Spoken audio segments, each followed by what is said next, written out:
Yeah, hey everyone, this is Daniel Oliver. I'm the bass player for Nothing More. We are releasing our forthcoming record, Spirits, here in about a week. Can't wait for everyone to hear it. Much thanks for the patience as we worked tirelessly on this thing for the last couple of years. We think everyone's going to be super pumped about it. So, hell yeah. Thanks for joining us today, Daniel. Glad to be here. So as you mentioned, man, Nothing More will drop your latest album, Spirits, this Friday, actually, October the 14th. So you mentioned it's been a couple of years coming. Yeah, it's not that far away, man. Yeah. You mentioned she's been a couple of years coming. So how are you feeling now it's finally coming out?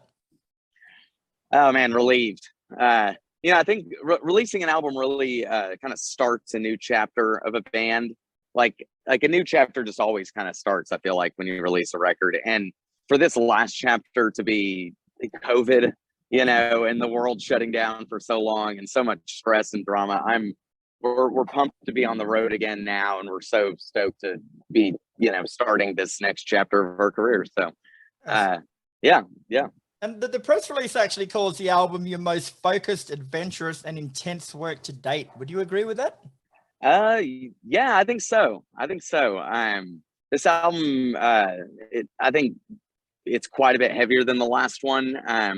And as far as like the soundscapes go, I don't know. I feel like there's a lot more epic tales on this record, if you will. A couple, when you go into writing a record, you never really know what's going to happen on the other side. And on the other side of this one, I think there were 4, 6-minute songs that are kind of these awesome, epic, long tales, and we're stoked to see those guys come around. So yeah, songwriting's like fishing. Like fishing, you never know what you're going to catch. Fishing. I got a big one. So can you go into it a bit more detail musically and what you're actually going for with the overall sound? Yeah. I don't know. It's hard to, every song is so different. I'm trying to think like how to even describe it. Like, I don't know.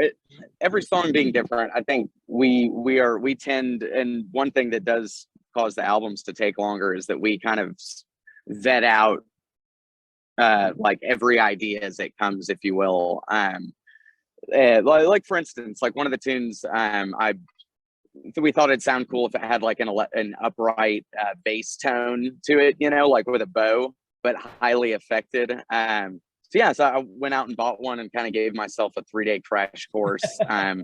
And yeah, just, learned how to play, learn the technique, and then just, started experimenting with effects and with the actual song we were playing with. And so, yeah, I don't know, things like that. But nothing, we didn't come in with like a specific concept per se when it came to the audio of it. But yeah, I don't know, we're super pumped with everything came around though. So you've released the singles You Don't Know What Love Means, Turn It Up Like, the title track, and Tide of Winning. So would you say they're a good sonic representation of the album as a whole? Yeah, I definitely would. With another track coming out soon, Spirits, I think with those 4, that's kind of like a good idea of kind of the depth and heaviness of the record for sure. Yeah. And the songs on the album are written by everyone in the band, plus your long-term manager, producer, Will Hoffman. So is that your normal way of doing things? Yeah, pretty much.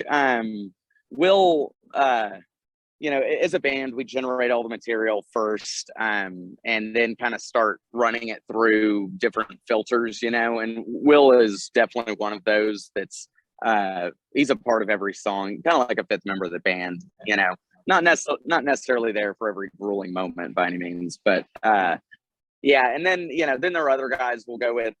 Like Scott Stevens was a guy who we wrote with heavily on the previous record, The Stories We Tell Ourselves, or a guy named Paco Estrada, who's also from Texas, that we would do some writing and kind of pre-production with. But this record was mainly just us though, and us and Will. So yeah. You've also got an extended version of Tide of Winning called Tide of Winning Ships in the Night. So how does the extended version differ to the original one? Well, the extended version has a like a 2.5-minute outro. Right. That I think when it came time to choose, we chose Tired of Winning as the first single, and we wanted the song to be the full version, which is 6.5 minutes long. But because that outro was how it was, we in the moment split it to make it easier to push to radio, and then now I think we've regretted that ever since. So because the song really, this just tired of winning without ships in the night, we feel like once it was separated, it just didn't climax the same, you know. Yeah, and that's used in the Retaliators as well, wasn't it? Yeah. So how was that experience? Did you guys, like, I know there was a few bands got to actually do some acting in that. Did you guys get to have some screen time? No, I wish. We're under the gun to finish the record, but that's a dream of ours for sure. I think my favorite rock star cameos are all of Flea's. You know, and he's always kind of the same character, you know, he's kind of this wild dude in a 4x4 like in the Big Lebowski. That's the dream, is it, to get one of those ones? That's my dream. That's it. That's the tip top for me. Cool. And the band also came up with a brilliantly unique promotional for the album that sort of firstly involves taking the meta personality spirits test. So where did that come from? That's something Johnny's been working on the last couple of years. I mean, us as a band, we all definitely have, you know, a heavy interest in psychology and, you know, kind of human behavior analysis and things like that. And Johnny the last year has kind of had this idea, which I think is really cool, to, you know, you have there are some common avenues that people usually take to learn about themselves, you know, and one of them is like, say, an aptitude test for Myers-Briggs. It's just a very cold, dry kind of analysis of what you might be better at academically or in the workplace, things like that. And then on the other end, you have something like the Zodiac, which is like super rad looking and spiritual, but kind of based on nothing, you know? So Johnny kind of wanted to marry the two together to where, you know, something that does focus on the spirit of the human, you know, but is in this like kind of trustworthy scientific package, if you will. And, you know, I mean, we just think that the more you know about yourself, like the happier, the more like the happier potential you have as a human, and just that you're just able to navigate life better. So that's kind of something cool that I think is neat that we're able to kind of help people with in a real way with the spirits test. So did you take the test? It's free, spiritstest.com. Yeah, I tested. I'm a fuse. Yeah, I forget what I was, but mine was it was pretty accurate. It was like, oh, these guys know me.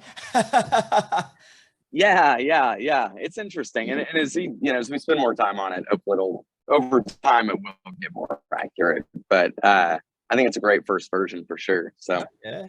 And you've also got the Spirits Volume 1 graphic comic. So tell us a bit about that and how it ties in with the Spirits test. Yeah. So that was being headed up by our guitar player. I'm not directly involved with the graphic novel, so I've been personally waiting to read it until it's finished. But that should be for sale though shortly after the new year though, 2023. I've been told. So we were just delivered the first draft of it the other day in our inbox. I haven't had a chance to read it yet, but I'm super pumped. When it says graphic, does that mean people are getting their heads chopped off and their insides ripped out? Yeah. Graphic violence, graphic nudity. Comic book. Yeah. I thought is Flea in that one then? If there's graphic nudity, it's Flea. Yeah, making a graphic cameo. Very cool. So I was looking through the press release, mate, and it was talking about your live show, and it mentioned something about a live scorpion tail on stage. Can you run us through that? I haven't heard of that. Yeah. So about a decade ago, just getting interested in kind of building like live show like props for the band, I got real into welding and metal fabrication. And over the years, it kind of started with Johnny, our lead singer. He's the original drummer of the band. And so we moved him to singing. And shortly after that, to kind of help him feel comfortable, I built him a metal drum set out of like old motorcycle chains and things like that. And we call it Drumtron. And it's kind of become this like centerpiece of the band. And it's Johnny's like throne that he thrashes around on all set.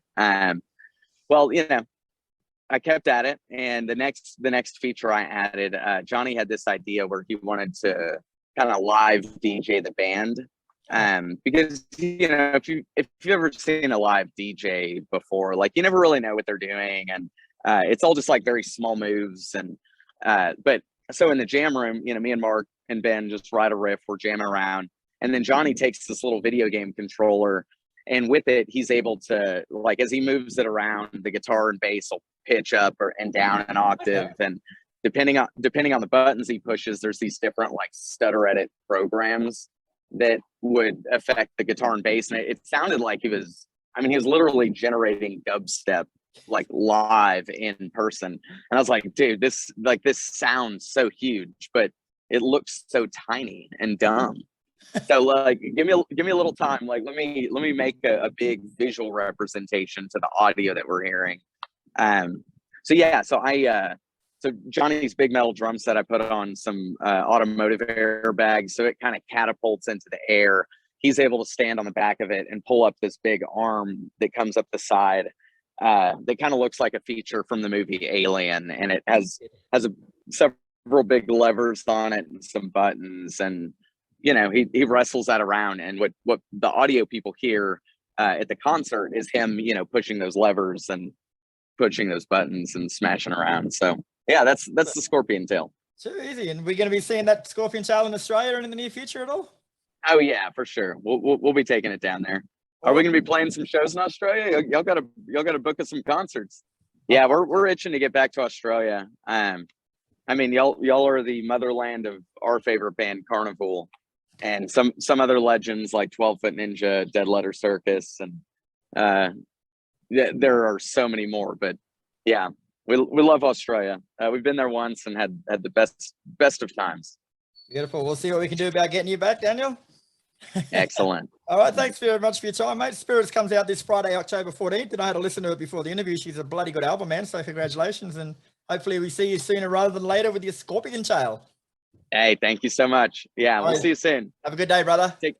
You too. Bye.